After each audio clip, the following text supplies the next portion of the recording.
여러분 사람들이 자주 듣는 그 말 가운데 하나가 위기라는 말을 우리가 듣게 되죠. 경제적인 위기, 뭐 정치적인 위기, 청소년 위기, 뭐 위기의 남자, 위기의 여자, 뭐 생태계 위기, 멸종 위기 이런 위기라는 말들을 우리가 종종 듣기는 해요. 위기를 만날 때에 내가 잘못해서 위기를 만나기도 하지만 대부분 뭐 나와 관계없는 주변의 환경 조건 때문에 위기를 만나기도 하고요. 또는 자연재해를 통해서 위기를 만나기도 합니다. 또 아니면 뭐 노화라든가 이런 자연스러운 현상을 통해서 위기를 만나기도 하게 되는데, 사람들이 위기를 만나게 되면 일단 스트레스를 받게 돼요. 어렵다, 무겁다, 힘들다, 두렵다. 이걸 피해야 되거나 이걸 막아야 되기 때문에 스트레스를 받게 돼 있어. 그래서 이 스트레스를 많이 받는 위기적인 상황에 대해서 정신과 의사들이 만든 표가 있습니다. 뭐 종종 우리가 많이 일상적으로 공유되는 그런 내용들인데요. 어떤 때 가장 큰 위기를 만나서 스트레스를 많이 받게 되는가? 뭐 배우자의 죽음이 가장 1순위고, 두 번째 이혼이고, 세 번째는 별거고, 네 번째는 감금 생활이라 그래요. 또 가족의 일원이 죽을 때에, 또 크게 다치거나 병을 앓을 때에, 뭐 결혼이나 실직 같은 일들도 어떤 그 스트레스 많이 받는다 얘기를 합니다. 헤어졌던 부부가 화해해서 합칠 때도 그렇고요. 퇴직 당할 때도 스트레스를 많이 받고 위기를 느끼니까 스트레스를 받는다 얘기를 하죠.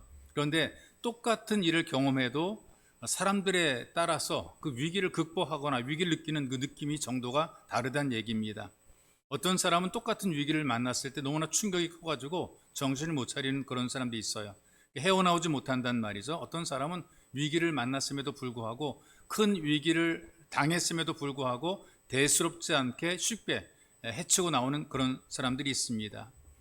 위기상담이라는 책이 있습니다. 저자가 로만 라이트라는 사람인데 상담학자거든요. 상담을 계속하면서 그 나름대로 발견한 내용들을 기록을 해놨습니다. 적응의 능력을 갖추지 못해서 위기를 자초하는 사람들이 있다는 거죠. 이분들에게는 어떤 성격적인 특징이 있다는 겁니다. 위기를 만들 때 다 똑같은 것이 아니고, 어떤 사람은 위기를 극복해내고 어떤 사람은 위기에 무너지게 되는데, 위기에 무너지는 사람들이 있는데 누구냐? 먼저는 정서적으로 허약한 사람들, 이렇게 마음이 약한 사람들이 있잖아요. 정신적으로 허약한 사람들이 위기를 만날 때에 헤어나지 못하고, 몸이 약한, 신체적으로 약한 사람도 마찬가지입니다. 몸이 약하게 되면 일단 마음이 무너지게 되거든요. 그리고 하기 싫어지게 되니까 위기 앞에서 그 운신의 폭이 좁아지게 되죠. 현실을 도피하거나 부정하는 성격을 갖고 있는 사람들이 있습니다. 자꾸 피하려고 그러는 사람들이 있죠. 맞서지 못하는 그런 사람들. 또 구강기 고착 증상이라고 얘기를 하게 되는데, 태어나가지고 어릴 때 갖고 있는 그 증상을 그대로 가지고 있는 겁니다. 어른이 되었음에도 불구하고 아이의 습성, 아이의 어떤 그 생각을 그대로 갖고 있단 말이에요. 그래서 이런 사람을 성인 아이라 이렇게 표현하고 있습니다. 또 시간을 분배하고 사용하는데 좀 비현실적인 사람, 하루에 그 시간들 24시간을 쓸 때에 그 배분을 제대로 못하는 그런 사람도 있어요. 늘 손해 나는 쪽으로, 안 되는 쪽으로 시간을 배분하고 되는 쪽으로 시간을 줄여서 쓰는 그런 사람도 있단 말이죠. 지나친 죄의식에 붙잡혀 살아가는 사람들, 나는 죄를 졌기 때문에 일단 내 죄 때문에 그래, 늘 이런 생각 가지고 살게 되면 이 사람들은 자기의 문제를 해결하지 못한다는 얘기죠. 또 모든 잘못을 다른 사람에게 돌리는 사람들이 있어요. 내가 잘못한 게 아니고 너 때문에 그래, 나라가 잘못하는 거, 사회가 나빠서 그래, 다른 사람에게로 돌리는 사람들도 문제, 위기를 만나면 극복을 못한다는 얘기입니다. 그리고 지나치게 독립적이거나 의존적인 사람도 역시 위기를 만났을 때 극복하지 못한다는 얘기죠. 그러니까 우리가 인생을 살면서 혼자 살 수 있는 사람은 아무도 없습니다. 그러니까 서로 함께 어울려 살아가는 것이죠. 독불장군이 없단 말이에요. 근데 나 혼자 뭔가 하려는 사람들은 무너지기 쉬운 겁니다. 그리고 지나치게 의존적인 사람, 자꾸 남을 의존하려고 그러는 사람, 그 부모의 품을 벗어나지 못하는 이런 사람들을 보게 되면 위기를 만났을 때에 스스로 헤어나가지 못하는 사람들이죠. 그래서 어떤 사람들은 죽음을 선택하거나 방황을 하게 됩니다. 뭐 재산을 잃어버리거나 뭐 건강을 잃어버리거나 자꾸 잃어버리는 것에 대한 두려움들 가지고 살아가죠. 그리고 어떤 일을 만났을 때에 내 자존심에 손상이 되는 경우들이 있습니다. 이럴 때에 사람들이 의욕을 잃어버리게 되고 살아갈 능력을 잃어버리게 되는 거죠. 중요한 게 뭐냐 하면 위기는 다 있습니다. 어떤 사람이든지, 어린 아이들은 어린 아이대로 위기가 있어요. 자기가 그 위기를 극복해야 어른이 돼가는, 성장해 가는 거란 말이죠. 앓고 나서 똑똑해지게 되고 뭔가 아이들이 자꾸만 성장해 가는 과정이 있단 말이죠. 그래서 그 엎어져 기다가, 그 다음에 짚고 일어서다가 걷다가 뛰다 이렇게 성장해 간단 말이에요. 그 위기들이 있단 말이죠. 모든 사람은 나름대로 다 위기가 있는데 그 위기를 어떻게 대응하는가.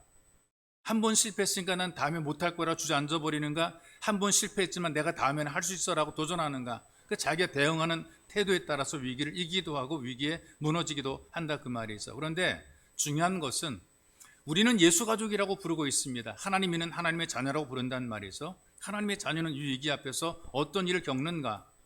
위기를 만났을 때에 예수 가족들은 하나님의 손길을 경험합니다. 평상시에는 느끼지 못했던 것을 위기 때 보게 되고 위기 때 느끼게 되는 거란 말이죠. 또 위기 때에 같은 예수 가족인 성도를 통해서 위로를 받게 되는 경우들이 있습니다. 가장 우리에게 주는 하나님의 커다란 은혜가 다 떠나도 나에게 와서 가까이 했던 사랑하는 사람들이 다 떠난다 할지라도 좋으신 하나님께서는 절대로 나를 떠나지 않고 나와 동행한다는 것을 깨닫게 되는 것이 위기에서 깨닫게 되고 발견하는 것이란 말이죠. 사람들이 싫어하는 공통적인 것이 어떤 것인가? 고난이라든가 가난이라든가 질병, 상처, 실패 이런 것들을 우리가 안 만나고 싶어 하거든요. 이런 것들은 좀 내 인생에서 좀 비껴갔으면 좋겠다고 생각하는 거란 말이죠. 그런데 어떻게 이걸 비껴갈 수가 있겠어요?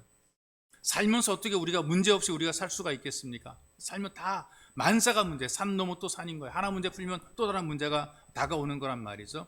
이런 일이 우리에게 몰려올 때 우리는 마음속에 위기다라고 생각하는 것. 난 위기를 만났어. 어렵다. 위기라고 생각한단 말이죠. 그런데 의문이 있습니다. 어떤 의문인가? 하나님은 우리를 사랑한다고 말씀하시는데 왜 우리한테 이런 위기를 주시는가?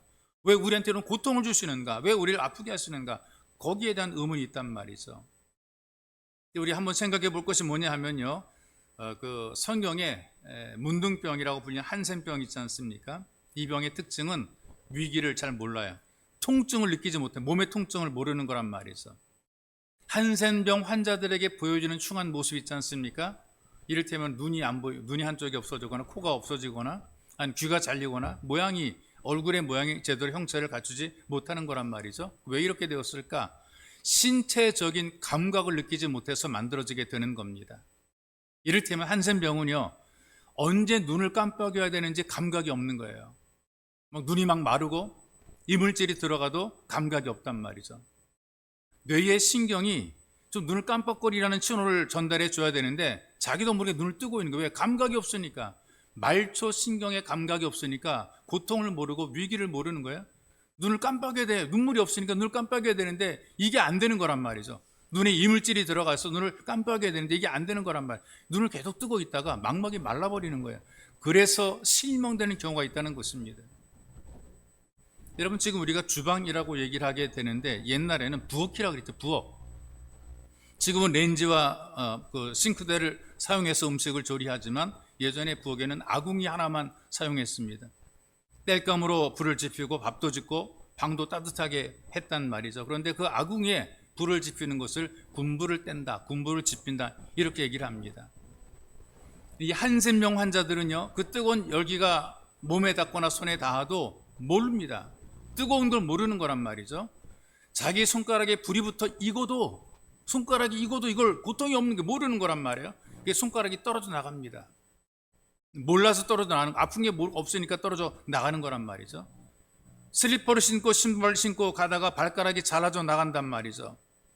고통스러운 걸 모르는 거예요. 그렇게 발가락을 잃어버리고 다시 복구를 못하는 거란 말이죠.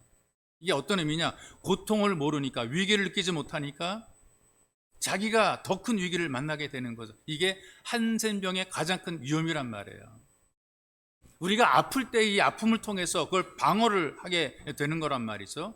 고통을 느끼는 것은 위기입니다. 그 위기를 통해서 해답을 찾잖아요. 문제를 풀어갈 수 있단 말이죠. 위기를 만나게 되니까 하나님을 찾는 마음이 간절해지잖아요. 여러분, 평상시의 기도보다 위기 때 기도가 간절해요. 위기 때 우리가 예배의 자리를 찾아 나오게 되는 겁니다. 내가 능력 있고 돈 있고 내가 건강해서 잘 사는 것처럼 생각이 되던 사람들도 위기를 만나게 되면 겸손해집니다. 내가 내 능력으로 사는 것이 아니다라는 것을 깨닫게 되는 거란 말이죠. 그래서 인생의 위기를 만나는 것, 문제가 발생하는 것, 어떤 어려움이 있는 것은 우리들에게 뭔가 주는 하나의 사인이고 신호란 말이죠. 회복해야 될 것이 있다는 것, 이걸 알려주는, 지금이 바로 시점이라는 것을 알려주는 하나의 신호가 되는 거란 말이죠. 내 삶의 자리를 바꾸는 신호입니다. 내 마음가짐과 태도를 바꾸는 어떤 인생의 신호등이 될 수가 있단 말이에요. 그러니까 고통이라고 하는 건, 내게 만나는 고통이라는 것은 저주가 아니고 우리를 나쁘게 만드는 것이 아니라, 쓸데없는 것이 아니라 오히려 우리를 더 잘되게 만드는 또 하나의 방법이 될 수가 있다는 말이죠. 그러니까 우리가 느껴야 됩니다. 내가 위기를 만났기 때문에 가난해졌고, 내가 위기를 만났기 때문에 병들었고, 내가 위기를 만났기 때문에 문제가 어그러지고, 이게 위기가 아니고요. 진짜 큰 위기는 이런 어려움 속에서 하나님을 깨닫지 못하는 무감각이 가장 큰 위기인 거예요. 인생 속에서 나와 동행하시는 하나님을 느끼지 못하는 것이 위기입니다. 나를 도우시는 하나님의 손길을 바라보지 못하는 것이 위기고요. 내가 위기 때에 하나님을 찾지 못하는 것, 하나님의 도움을 구하지 못하는, 이게 가장 큰 위기가 되는 거란 말이죠. 그러니 여러분, 인생의 위기는 우리들의 삶에서 우리를 바꾸는, 인생을 바꾸는 전환점이 될 수가 있는 거란 말이에요. 하나님이 내게 보내주는 위대한 사인이 될 수가 있더란 말이죠. 그런 의미에서 여러분, 이 본문의 말씀을 보게 되면 야곱이란 사람이 등장하잖아요. 그의 생애를 통해서 하나님이 어떻게 야곱을 복 있는 사람이 되게 하셨는가, 이걸 우리가 볼 수가 있는 거란 말이죠. 자, 하나님께서 부르신 모든 사람들은 잘되게 만드시는 것이 하나님의 목적이 있어요. 어떤 사람이든지 하나님께 부름받은 사람들은 결국 끝이 좋아지게 되어 있습니다. 그런데 우리가 원하는 방법은 아닌 거죠. 내가 생각하는, 내가 기대했던 그런 방법이 아닐 수가 있습니다. 하나님께서는 하나님의 방법으로 우리를 인도하셔서 우리로 하여금 더 잘되게 만들어 주십니다. 그런데 그 과정이 사람이 싫어하는, 사람이 좀 이거 안 만났으면 좋을 것 같은 위기고 고통이라 그 말이 있어. 그런 위기의 고난을 통해서 우리로 하여금 복 있는 사람이 되게 만들어 놓으시는 겁니다. 야곱이 복된 사람이 되게 만들어진 이유가 어떤 것인가? 하나님께서 그로 하여금 위기 속에 집어넣고 그 위기를 통해서 하나님의 은혜를 보게 하는 거예요. 하나님의 은혜를 만나게 하는 거예요. 하나님의 은혜를 경험하게 만드는 거란 말이죠. 그러니 하나님을 진실로 믿는 여러분들이라면 여러분들에게 고난이 왔다 그래서 절대로 절망할 이유가 없다는 얘기입니다. 내가 하나님을 아버지로 믿고 하나님께서 나의 아버지가 되어주시고 내가 하나님의 자녀된 것을 확실하게 믿고 산다면 우리는 고난을 만나도, 어려움 속에서도 절망할 이유가 없다는 얘기예요. 왜? 내가 만나는 위기도 고난도 하나님이 주셨기 때문에 거기에는 하나님의 의도가 있다. 이 고난에는 하나님의 의도가 있다. 하나님께서 충분히 우리를 위기를 극복하도록 만들어 주신다. 이걸 우리가 믿어야 됩니다. 나를 부르신 아버지께서 나를 망하게 하시는 것이 아니라 나를 잘되게 하시는데, 그 잘되게 하시는 방법 가운데 하나가 나를 깨닫게 만들어 놓는 것이다. 그러니 나를 부르신 하나님께서 늘 나와 함께 하신다라는 믿음을 가지고 있다면 우리는 실망할 이유가 없다는 얘기죠. 우리의 마음가짐이며 삶의 태도이며 믿음의 변화가 중요한 것입니다. 그런 의미에서 이 말씀을 통해서 하나님께서 야곱을 어떻게 변화시켰는지를 우리가 볼 수가 있단 말이죠. 위기를 극복하게 하시는데 자기의 능력으로 극복하는 것이 아니라 하나님께서 극복하게 만들어 놓으시는 것입니다. 여러분들 이렇게 생각하십시오. 우리에게 허락한 고난, 위기도 나를 향하신 하나님의 또 다른 신호이다. 나를 이끌어 가시는, 잘되게 만드시는 하나님의 신호로 받아들여야 되는 것입니다. 그 중에 하나가 하나님께서는 야곱을 아주 고독하게 만들어 놓으시는 것을 봅니다. 이 말씀 현장이 굉장히 고독한 야곱의 모습을 보여주거든요. 자기와 함께 했던 사람들 야복강 나루를 건너갔습니다. 다 짐도 보냈습니다. 소유도 다 건너 보냈습니다. 거기에 누구만 남았는가? 자기만 홀로 남아있는 거예요. 다 보내고, 다 강 건너 보내고, 강 이편 쪽에 자기 혼자 남아있단 말이죠. 그리고 홀로 남아 그 밤을 맞이합니다. 야곱이라는 사람이 어떤 사람인 줄 아세요? 속된 말로 야비할 정도로 성공지향적인 사람입니다. 돈 버는 것에 눈이 번쩍 띄인 사람이죠. 돈 하면 자다가도 벌떡 일어나는 사람입니다. 오로지 물질에 목숨 걸고 살아왔던 사람이죠. 그래서 쌍둥이 형 에서가 받을 장자의 복도 빼앗아서 도망갔던 사람, 그렇게 했던 세월이 20년 전의 일입니다. 그리고 외삼촌 라반의 집에서도 자신의 재물을 불린 거예요. 남의 집에서 머슴 노릇하면서도 자기 재물을 벌릴 정도니, 자기 재물을 막 늘려낼 정도니 얼마나 머리가 비상한 사람입니까? 얼마나 그 재리에 뛰어난 사람입니까? 머슴 노릇하면서도 주인의 재산만 불리는 것이 아니라 자기의 재산을 따로 또 불리고 있었단 말이죠. 그렇게 재산을 많이 불려서 성경에 보니까 거부가 되어서 고향으로 돌아간단 말이죠. 여러분, 사느라고 바쁘게 살다 보게 되면 잊었던 사건이 어떤 현장, 어떤 사건, 어떤 그 자리에 가게 되면 다시 또 생각이 납니다. 그 사람을 만나게 되면 되살아나는 경우도, 잊어버렸었는데 그 사람 만나면 생각이 나는 거예요. 잊어버렸었는데 거기에 가게 되면 생각이 나는 거란 말이죠. 근데 이상한 게 뭐냐 하면 좋은 일과 감동적인 것들은 굉장히 쉽게 잊어버리게 되는데 상처받은 응어리는 절대로 안 잊어버립니다. 수십 년의 세월이 흘러도 가슴 쪽에 남아있단 말이죠. 속상한 응어리는 여전히 가슴에 남아있게 되는 거란 말이에요. 다 잊어버린 줄 알았었는데 또 떠오르는 거란 말이죠. 여러분 모두 동일하다고 생각이 돼. 좋은 기억들은 잊어버리는데 나쁜 기억들은 숨겨진 분노가 마음속에 있고요. 마음속의 아픔들이 우리 속에서 떠오를 때가 많아요. 그 사람을 보거나 그 자리에 가거나 그런 일을 만날 때 또 다시 또 떠오르게 되는 거죠. 맑은 물인데 막 휘저어 놓게 되면 온갖 오물이 떠오르는 것처럼 우리 마음속에 막 떠오르는 거란 말이죠. 여기에 등장하는 또 한 물이 에서라는 인물이 등장을 해요. 20년 전에 야곱에게 속았던, 그래서 고통을 잊지 못했던 에서입니다. 400명의 군대를 거느리고 야곱을 기다리는 거예요. 이놈의 자식 오기만 해봐라. 내가 너를 가만히 내버려 두지 않다. 네가 감히 어디를 여기를 감히 와. 20년 전에 야곱이 외삼촌 집으로 가게 된 이유가 있지 않습니까? 형 에서가 죽이려고 하니까 도망간 거예요. 죽이려고 하니까. 이를 갈면서 내 복을 뺏어간 내가 저놈을 내가 반드시 죽이겠다라는 마음속에 분노가 있기 때문에 그쪽으로 어머니가 도피를 시킨 거라 그 말이 있어. 이 쌍둥이 형 에서가 야곱에게 악감정을 품고 있습니다. 왜? 내가 받아야 될 내 몫의 복을 다 뺏어간 것이란 말이죠. 나한테 받을 것이 없게 만들어놓고 다 좋은 것 지가 다 가지고 속여서 가져왔단 말이에요. 그러니 죽이고 싶도록 미운 거, 어쩌 저런 놈이 다 있을까? 남겨놓지 않고 모조리 싸그리 모든 복을 다 훑어갔단 말이죠. 야곱은 꾀가 많은 사람이거든요. 이런 현실 속에 지금 어떻게 대응하는가? 먼저 에서가 400명의 군대를 거느리고 자기를 기다린다는 소식을 들었어요. 에서에게 줄 선물을 제일 앞에 세웠습니다. 이 옛날에 감정을 어떻게 좀 없애려면 뇌물, 선물이 좋은데 제일 좋은 선물을 앞세웠습니다. 그리고 자신의 소유를 그 다음에 뒤따르게 만들었고요. 그 뒤에 자기의 자녀를 따르게 만들고 그 뒤에 자기의 아내를 보내는 거죠. 강을 건너 순차적으로 보내는 거죠. 그리고 모두 야복강나루를 건너게 되었을 때 야곱 홀로 강 이편에 남아 있습니다. 근데 그 자리가 어떤 자리인 줄 아십니까? 홀로이지만 도망가기 딱 좋은 자리거든요. 형님이 쳤다 그러면 나는 튄다. 이게 튄다. 네? 선물 안 받고 선물을 쳤다 그러면 난 튄다. 여러분, 인생에서 고독을 즐기는 사람은 없습니다. 사실은 고독이 고통이거든요. 죄를 지으면 우리가 교도소 가잖아요. 거기에 교도소에 뭐 여러 명들을 한 방에 수감시켜 놓는데 거기서도 또 말썽부리고 또 죄를 지어요. 그러면 독방으로 보내. 너는 여기서도 안 되니까 독방에 있어라. 그리고 오랜 시간 병만 보고 살게 만들어 놓게 되면 사람 미친다 그러잖아요. 이 고독이라는 것이 사람을 힘들게 하고 어렵게 만드는 위기입니다. 그 전원주택이라 그래가지고요, 퇴직을 하고 난 이후에 노후를 한적한 시골에서 보내겠다라는 부부들이 있습니다. 복잡한 이 도시 생활을 청산하고 좀 조용하고 한적한 전원으로 들어가서 생활하겠다. 가보니까 좋거든요. 바람소리, 물소리, 낭만적이죠. 한적하고 여유가 있으면 아침에 일어나서 커피 한 잔 마시고 좋습니다. 처음에 살만한데요, 적막합니다. 고독합니다.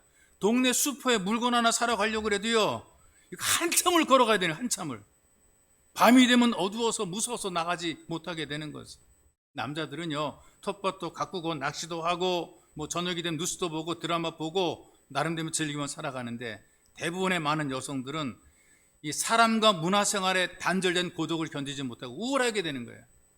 그래서 전원생활에 들어가서 우울증을 하는 여성들이 많아지게 되는 거예요. 심지어 당신 혼자 살아라, 나는 못 살겠다 그러고 나오는 사람, 이혼 소송까지 벌어지는 그런 일들이 만들어지는 거란 말이죠.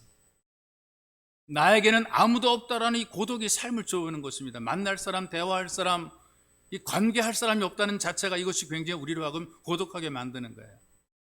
우리가 청소년 도서에 읽었던 로빈슨 크루소라는 소설이 있지 않습니까? 무인도 표류기잖아요.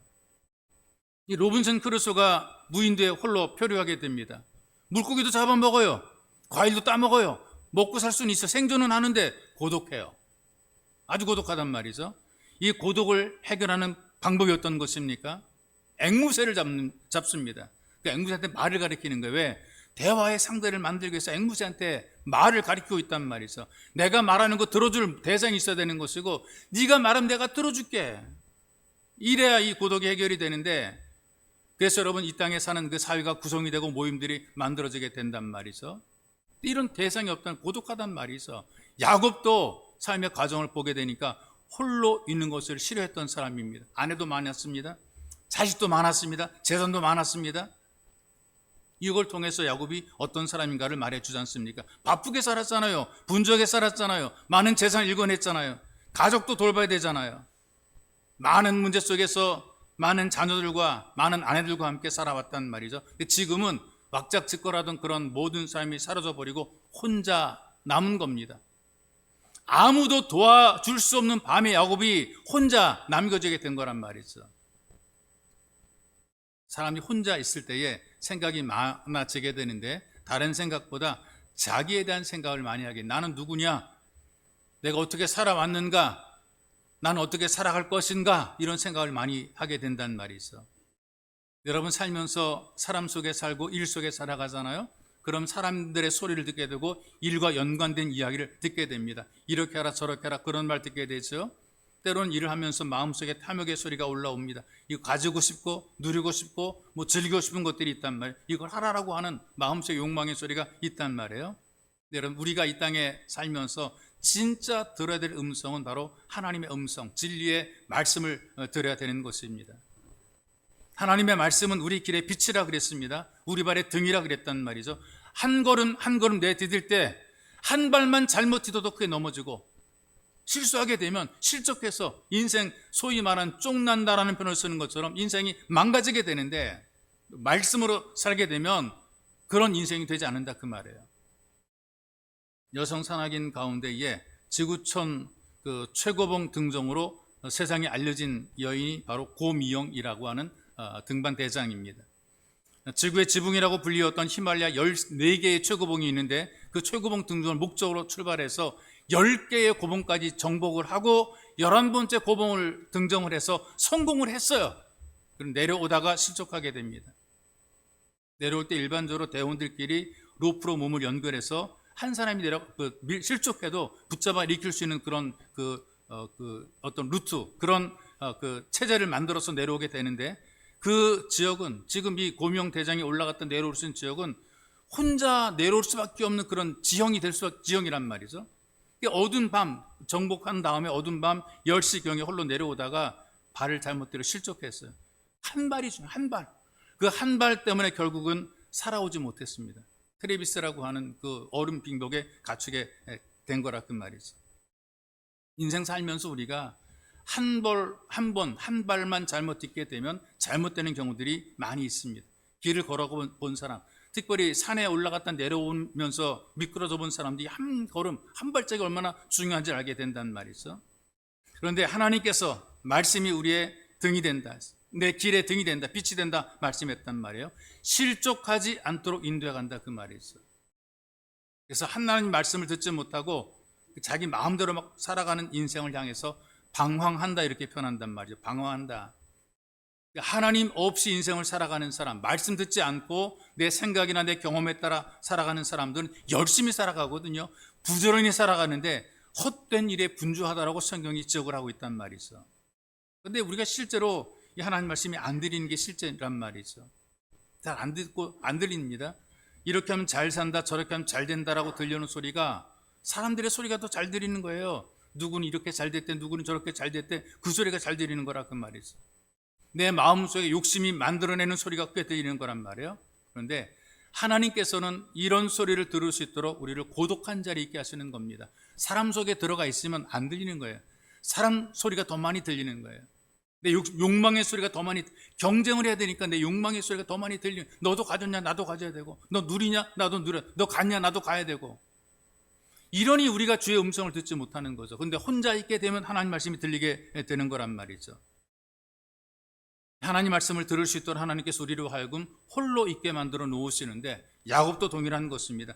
야곱을 바꿀 때에, 변화시킬 때에 홀로 조용히 있게 만들어 놓으셨습니다. 인생의 밤중으로 몰아넣으시고 다른 소리 아무것도 듣지 못하게 하시고 오직 하나님의 소리를 듣게 만들어 놓으신 겁니다. 고독을 통해서, 고독의 시간을 통해서 야곱의 인생이 새롭게 변화가 된 거란 말이죠. 그래서 가족이나 자식이나 재산이 많음에도 불구하고 외롭게 만들어 놓았잖아요. 사랑하는 사람들이 많음에도 불구하고 시베리아 벌판처럼 가슴이 시리도록 만들어 놓으신 것입니다. 세상의 말을 듣지 않고 하나님 말씀을 듣게 하시려고 광야에 있게 만들어 놓으신 겁니다. 그렇기 때문에 우리가 외롭게 되는 것, 고독하게 되는 것은 절대로 인생의 위기가 아닌 것입니다. 하나님 말씀을 듣지 못하는 게 위기란 말이죠. 나는 이대로 살면 괜찮아라고 자각 없이 사는 것이 위기란 말이죠. 그런데 외롭고 고독하고 쓸쓸한 가운데서 하나님의 말씀을 들을 수 있다면 이것이 바로 은혜입니다. 위기를 극복하는 것이란 말이죠. 믿음이 커지게 되는 거예요. 하나님께서는 우리를 이렇게 위기를 극복하고 더 잘 되는 삶을 살도록 하기 위해서 때로는 하나님 말씀만 듣게 만드는 고독의 자리로 우리를 이끌어가는 겁니다. 여러분들이 앉아 계신 예배의 자리는 하나님의 말씀을 듣는 자리입니다. 고독하고 시린 가슴에 하나님께서 주시는 위로와 격려의 음성을 통해 여러분들이 힘있게 일어서시기를 주님의 이름으로 축복합니다. 또 하나님께서는 야곱의 자아를 깨트리십니다. 이게 무슨 말이냐면요, 야곱을 무력화시켰다. 무력화, 아무것도 못하게 만들었다. 바보 멍충이로 만들었다, 그 말이에요. 쓸모없는 인간으로 만들어버리신 거란 말이죠. 25절의 말씀을 보니까 천사가 야곱의 허벅 넓적다리 뼈를 쳐서 부러뜨렸다 그랬단 말이죠. 예전의 성경에는 환두뼈라 그랬어요. 이걸 우리말로 전문 용어로 고관절이래. 고관절. 이 넓적다리 뼈는 엉덩이 뼈를 받치고 있는 뼈입니다. 사람들의 생명과 힘을 상징하는 그런 뼈란 말이죠. 고관절. 그래서 노인들이 고관절 다치면은 그 다음에는 일어나지 못한다, 그런 말들을 많이 하는 거란 말이죠. 이 고관절을 무너뜨려 버리신 거예요. 아무것도 못하게 만들어 놓으신 거란 말이죠. 야곱에게 명성을 가져다 주었던 힘, 야곱에게 참 그 자녀가 많도록 만들었던 것, 지금까지 있겠던 그 모든 것들 하나님 다 꺾어버린 거, 무기력하게 만든. 네 자녀도 쓸모없고 재산도 쓸모없고 네가 갖고 있는 그 모든 것도 아무것도 아니고 별것 아니고 꿈도 계획도 다 무너뜨려 버렸어요. 자기 생각에는 넘어가서 형과 만나서 화해를 하게 되고 뭐 이런 나름대로 인생의 꿈들, 계획들이 있었는데 바보를 만들어서 움직이지 못하게 만들었단 말이죠. 절망하고 포기할 정도로 만들어 놓은 거란 말이죠. 그런데 이렇게 자기가 깨져야, 무기력해져야 더 좋은 것을 바라볼 수 있고 더 귀한 것을 찾게 되어 있습니다. 우물 안에 개구리가 우물을 벗어나야 되는 거란 말이죠. 알 속에 있던 알들이 깨어나야 되는 거예요. 그래서 세상을 보게 되는 거예요. 깨어나지 못하면 그냥 거기서 골아서 썩게 되는 거란 말이죠. 하나님 우리에게 은혜를 베풀어 주시고 생사복을 주관하시는데 하나님 안 믿잖아요. 뭘 믿느냐? 내 능력 믿고 내 재능 믿고 내 경험 믿고 내가 살았던 내 삶의 관계를 믿고 산단 말이죠. 여전히 모아둔 통장을 믿고 살고 있고 내 기술을 믿고 살고 있는 사람들이 굉장히 많단 말이죠. 그러다 골아버리는 거죠. 하나님께서 종종 사람 믿고 있는 것들을 깨트리시더라고요. 자기가 믿는 것 때문에 고통당하는 사람들이 꽤 많이 있습니다. 저는 이런 부분들에 분명히 선포합니다. 내가 의지했던 건, 내가 믿었던 건, 내가 기대했던 것들 때문에 고난당한다. 그것 때문에 아픔을 당한다는 것이죠. 앞이 캄캄해지는 것이 왜 앞이 캄캄해집니까? 기대했던 것들이 안 되면 앞이 캄캄해지거든요. 돈에 목숨을 걸었던 사람들이 꽤 있습니다. 돈 때문에 앞이 캄캄해지는 절망에 빠지게 만들어 놓으시는 거예요. 이거 없으면 나 죽을 텐데 하나님께서 걷어가시는 거란 말이죠. 자식을 우상처럼 여기는 사람들이 꼭 있어요. 뭐 늘 자식을 그냥 아주 그냥 하늘처럼 떠받드는 그런 사람이 있습니다. 그 자식 때문에 앞이 캄캄해지게 만들어요. 데려가시거나 아니면 그 아이에게 고통을 주시거나 내가 믿을 수 있던 그 아이가 전혀 그 아이가 아니게 만들어 놓으시는 거란 말이죠. 내가 믿던 것들을 무기력하게 만들어놔요. 왜? 더 귀한 것과 중요한 것이 있다는 것을 알려주는 거란 말이죠. 모든 부모들은 똑같거든요. 내 자녀에게 더 좋은 것을 주고 싶어 합니다. 근데 자녀가 별것 아닌 거 들고 부모가 주는 거 안 받으려고 그래요. 애들이, 어린아이들이 그러거든요. 옛날 거 고리 잡고 쓸모없는 거 그거 들고 있습니다. 그거 말고 새거 중요한 거 더 좋은 거 줄게 그래도 애들이 안 논단 말이죠. 그거 뺏어버리. 야, 내놔. 뺏어버리. 이게 진짜 더 좋은 걸 준단 말이죠. 이게 부모의 마음이고 하나님의 마음이란 말이에요. 내가 가진 것을 전부로 믿고 내가 하는 것을 옳다고 생각하고 하나님 말씀에 귀를 기울이지 않으니까 그런 사람의 자아가 안 깨지니까 하나님 깨트리는 겁니다. 억지로라도 깨트리는 거란 말이죠. 그런데 이것이 깨지지 않고 와 있으면 예배를 들어도 예배를 제대로 드리는 게 아니고요. 말씀을 들어도 듣는 것이 아닙니다. 나는 나고 신앙은 신앙이고 나는 나대로 살고 하나님대로 계시고 하나님 종종 그럴 때 그 자아를 깨지도록 만들어 놓으시는 것. 일평생 믿던 것을 버리는 것은 고통이죠. 아픈 일입니다. 내가 기대했던 것들이 무너지는 것 정말 슬픈 일이죠. 근데 하나님께서는 슬프게 만드시고 더 좋은 것 주시고 아프게 하시고 더 강하게 만들어 놓으시는 것입니다. 이 땅에서 여러분들이 누리는 것, 얻는 것보다 이것이 귀한다 한들 하나님이 주시는 것보다 더 귀한 것은 없더라 그 말이죠. 아무리 누려도 100년만 누리고 끝인데 하나님이 주시는 영혼을 제대로 여러분들이 누릴 수 있다면 이것보다 더 큰 복이 어디가 있겠습니까? 지금 야곱을 보십시오. 자기 자신을 믿고 살았습니다. 왜? 능력 있으니까, 똑똑했으니까, 머리를 잘 굴렸으니까 재산을 늘렸습니다. 자기 아내들 4명이나 됩니다. 자식들이 12명이나 됩니다. 얼마나 최고로 살아왔습니까? 그는 거부가 되었다 그랬죠. 근데 하나님께서는 그런 것, 야곱에게 그런 것들보다도 중요한 것이 무엇인가를 알려주기 위해서 그의 넓적다리뼈를 부러뜨려 버렸단 말이죠. 야곱은 늘 자기 중심적이었고 정욕적이고 이기적이고 하나님이 그를 꺾어버렸습니다. 그래서 오직 하나님만 의지하며 살도록 만들어 놓으신 거죠. 이 깨어진 모습으로 겸손하게 하나님께 나아가게 되니까 하나님께서 야곱을 만나 주신 것입니다. 안 깨어진 사람들은 하나님께서 만나 주시려고 그래도 본인 스스로가 거부를 하는 거란 말이에요. 깨지게 되면 하나님을 만나게 되어 있습니다. 이 깨어지지 않고 우리가 폼 잡고 신앙생활하고 살아가는 것이 위선이라고 얘기를 합니다. 하나도 자기는 깨어진 것이 없이 그냥 자기 모습 그대로 살아갈 때 우리는 위선이라 그래요. 예배당에 나오기는 하지만 하나님 없이 나 혼자 살 수 있다고 믿고 살아가는 것은 외식하는 삶이란 말이죠. 내가 깨어져야 된단 말입니다. 위기의 자리에서 내가 깨어지게 될 때 이게 진짜 위기를 극복하게 되는 거란 말이에요. 그래서 여러분, 예배의 자리는 어떤 자리냐?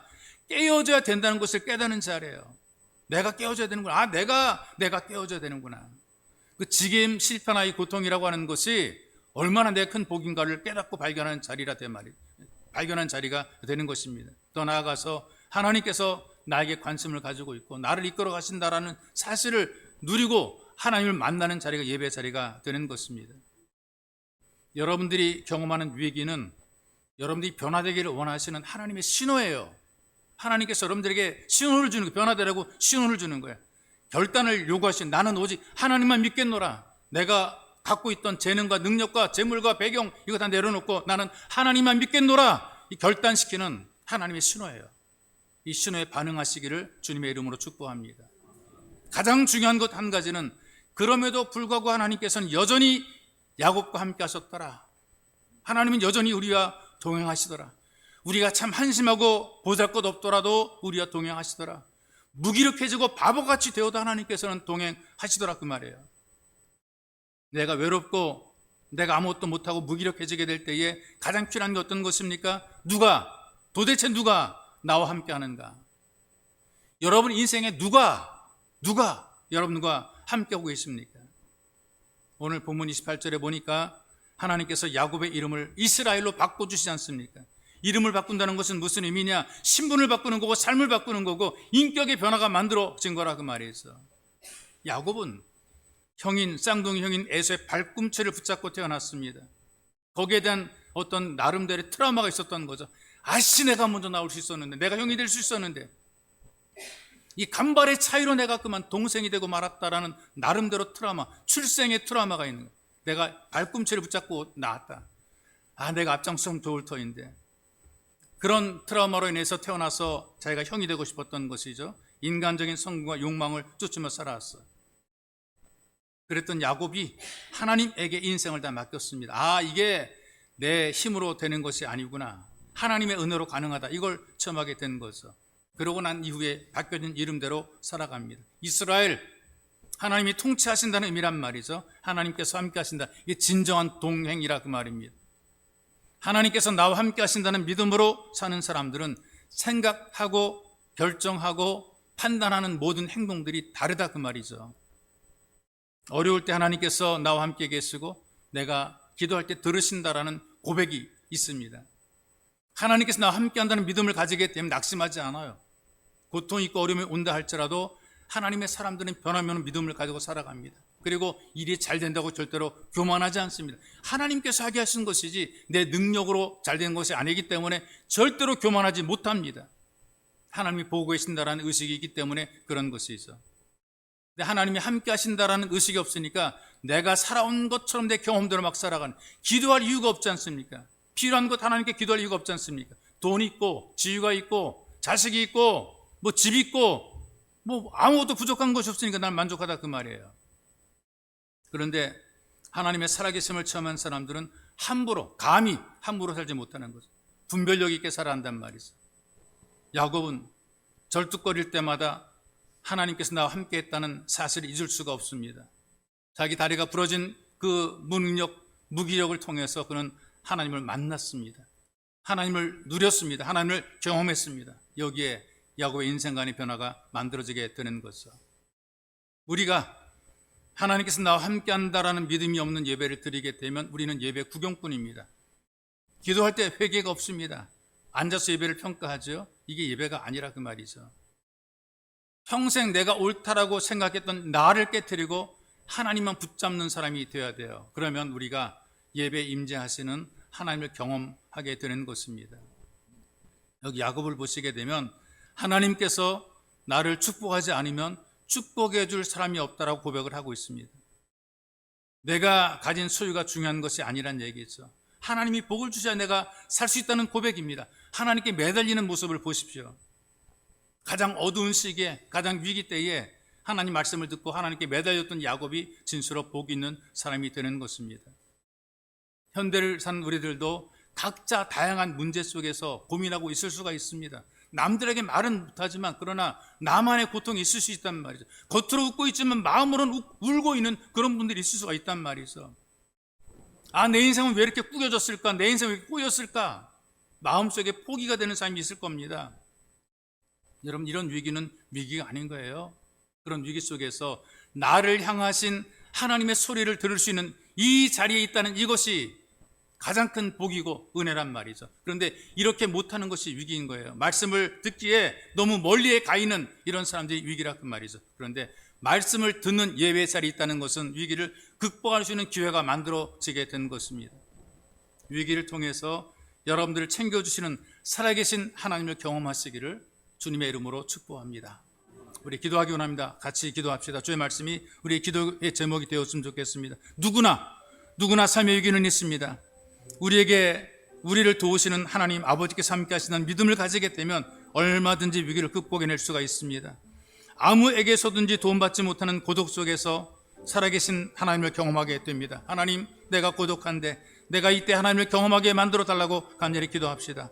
내게 있는 것으로 잘 살 수 있을 것처럼 생각했는데 내가 꿈들이 꺾여져 버리고 내 계획들이 꺾여져 버리고 좌절과 절망이 내게 다가오지만 그러나 이런 것들이 내가 무기력해진 현실들이 오히려 하나님 만나는 기회가 될 수 있도록 은혜를 베풀어 주옵소서. 그리고 여전히 주님과 동행하는 삶으로 복된 예배 자리에 있게 하옵소서. 말씀을 듣게 하시고 말씀을 들은 대로 살아갈 수 있는 은혜를 베풀어 달라고 여러분들이 개인적으로 갖고 있는 고민과 아픔을 털어내놓으면서 주여 나를 도우소서라는 간절함으로 기도하기 원합니다. 기도하겠습니다. 살아계신 아버지 고맙습니다. 인생을 살아가면서 누구나 삶의 위기를 만나게 됩니다. 그러나 그런 위기 속에서 사람들은 그 위기를 극복할 수 있는 방법을 찾지 못하고 있지만 우리에게는 살아계신 하나님이 계십니다. 우리를 도우시는 하나님의 손길이 있습니다. 이 하나님의 손길을 기대하고 믿고 바라보게 도와주시고 우리 앞에 닥한 그 모든 고난의 위기를 믿음으로 극복해내는 복된 예배자의 삶이 될 수 있도록 우리에게 은총을 덧입혀 주옵소서. 고독한 자리 속에서 사방을 둘러보아도 보이는 것도 들리는 것도 잡히는 것도 하는 이 고독의 절망 속에서 나를 돌보시는 하나님의 손길을 기억하고 바라봅니다. 하나님 아버지, 우리는 오직 주님만 의지하기 원합니다. 아무것도 바라볼 수 없는 이 고독함 속에서 우리는 하나님과 가까워지고 친밀해지게 만들어주시고 내게 말씀한 주의 음성을 듣게 도와 주옵소서. 고독 속에 우리가 주님을 찾도록 인도해 주옵소서. 심각한 외로움 속에서, 하나님 배신감 속에서, 슬픔 속에서, 아픔 속에서 다 떠나버린 홀로 남아있는 이 자리 속에서 우리는 하나님만 바라보고 하나님만 기억할 수 있도록 은혜를 베풀어 주시기 원하며 소망합니다. 살아계신 하나님 아버지, 우리는 많은 꿈들을 가지고 살아갑니다. 우리의 기대감들이 있습니다. 우리는 성공을 원하며, 우리는 부유함을 원하며, 우리는 강건함을 원하지만 주님 원하는 것들을 다 잃어버리고 우리가 원하는 것들이 다 꺾여지고 말았습니다. 우리 자신이 너무나 무기력합니다. 한심합니다. 보잘 것이 없습니다. 그러나 이렇게 보잘것없고 산 우리 자신을 하나님 앞에 들고 나왔습니다. 예배의 자리에서 내게 준 말씀을 들으며 내 꿈은 꺾여졌으나 그러나 주님의 꿈이 있으니 나를 들어 쓰시는 하나님의 꿈이 나를 통해 이루어질 수 있도록 은혜를 베풀어 주시고 하나님 영광 받으시기를 간절히 원하며 소망합니다. 살아계신 하나님 아버지, 우리는 연약함과 부족함 속에 있지만 그러나 주님께서 우리와 동행하시니 하나님의 동행하심을 하나님께 감사 영광 올려드리오니 주여 우리를 받으소서, 우리를 붙잡으소서. 여전히 위기 속에 있으나 그러나 주님 동행하시는 것을 믿고 의지하오니 주여 말씀하옵소서. 예배의 자리에 부르시고 말씀을 듣게 하셨더니 일어서게 용기를 깨 담대해지게 우리를 붙잡아 잡고 왔으며 하나님을 원하게 할 수 있는 복된 삶 될 수 있도록 주님 우리를 지켜 주옵소서. 살아계신 아버지, 사람들은 살아가면서 삶에 대한 위기를 만나고 고민하고 아파하며 슬퍼하며 절망하며 살아갈 때가 있습니다. 그러나 심각한 고독 속에서, 그리고 아무것도 할 수 없는 무능력 속에서, 그리고 주님 주저앉아 버린 절망 좌절 속에서 우리는 하나님을 바라봅니다. 주님의 소리를 듣기를 간절히 원합니다. 함께 하시는 주님의 손길, 함께한 주의 말씀을 듣고 일어서게 하시고 회복되게 만드시고 우리의 삶의 태도와 방향을 바꾸어서 더 복 있는 삶으로 나아갈 수도 우리를 도와주옵소서. 여전히 우리와 동행하시는 하나님의 그 동행함을 우리가 느끼며 경험하게 만드시고 예배의 자리를 통해서 확인하게 도와주옵소서. 낙심 절망하지 말고 다시 한번 일어설 수 있도록 복의 복을 덧입혀 주옵소서. 보배로우신 예수님의 이름으로 기도하옵나이다. 아멘.